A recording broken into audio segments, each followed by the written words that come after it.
there was a thumb. This thumb belonged to a man who lived in the kingdom of King Arthur.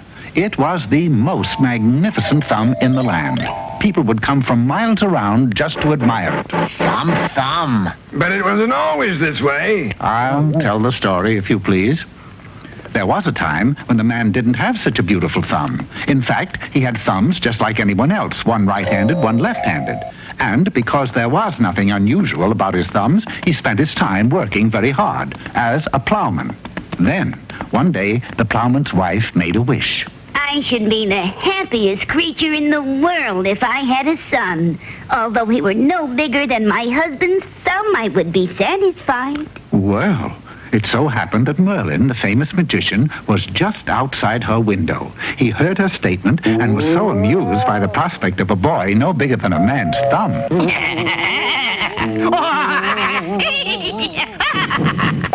that he granted the woman's wish. Well, it might have been funny to Merlin, but the plowman was not at all amused. Just another mouth to feed. Oh, he won't eat much, and who knows, he may grow up to be 6'4". But it so happened that Tom Thumb, which is what they named him, ate more than the plowman and his wife put together. But grow up, he did not. At the age of 16, he was still no bigger than his father's thumb. Tom's mother loved him, of course, but she would thoughtlessly display him around town as though he were a pet bird. It was about this time that Tom made friends with a butterfly. If he does that again, I'm going to buy a fly swatter. Fly swatter? They'll never get you with any old fly swatter. It's time we split, man. Cut out to the big city.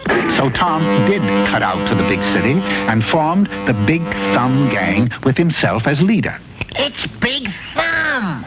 He had channeled his butterfly, added dual carburetors, and put in oversized valves. He had the hottest hopped-up butterfly in the kingdom. Okay, and there's our first caper. The candy store on Elm Street. But as the gang studied the plans, outside their hideout... You've got the butterfly net? Yep. Well, be prepared to use it. They don't call me Inspector Snoot for nothing. I've sniffed around. I can smell a candy store heist in the making. All right, men, let's go. But Tom and his gang no sooner started out than they were trapped by Inspector Snoot, and Tom ended up back in the birdcage. However, news of his plan reached the newspapers. Snoot nets Big Thumb! Juvenile delinquency gains in kingdom! And I say to you that if nothing is done about this juvenile delinquency, I demand that King Arthur himself be investigated. It's the king's fault! The king's fault. The king's fault? The king's fault. I don't know why we have to have a king like that. I don't know why the king's own. Merlin, come here. It's the king's fault. The king's fault. Will you stop over there? We've got to get to the bottom of this thing. We've got to find out why the lad became delinquent. You talk to him.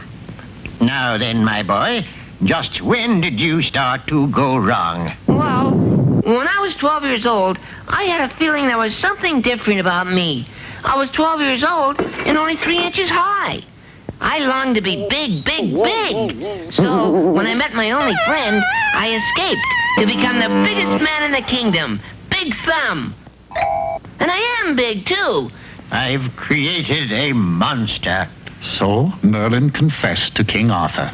So you see, sire, I'm responsible for the lad's behavior. Well, fix him back to normal size, Merlin. But I can't break my own spell. Spell smell. You get him out of it or else. Merlin thought and thought, but could come to no answer until one day it struck him. If the spell says he has to be as big as his father's thumb, why not? So, the next day in the plowman's house...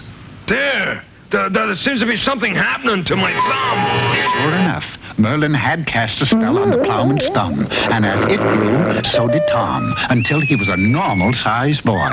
Tom never again thought of crime. The king made him keeper of the royal butterflies, and Tom's father never again touched a plow, for his thumb became so famous that the king made him a national monument.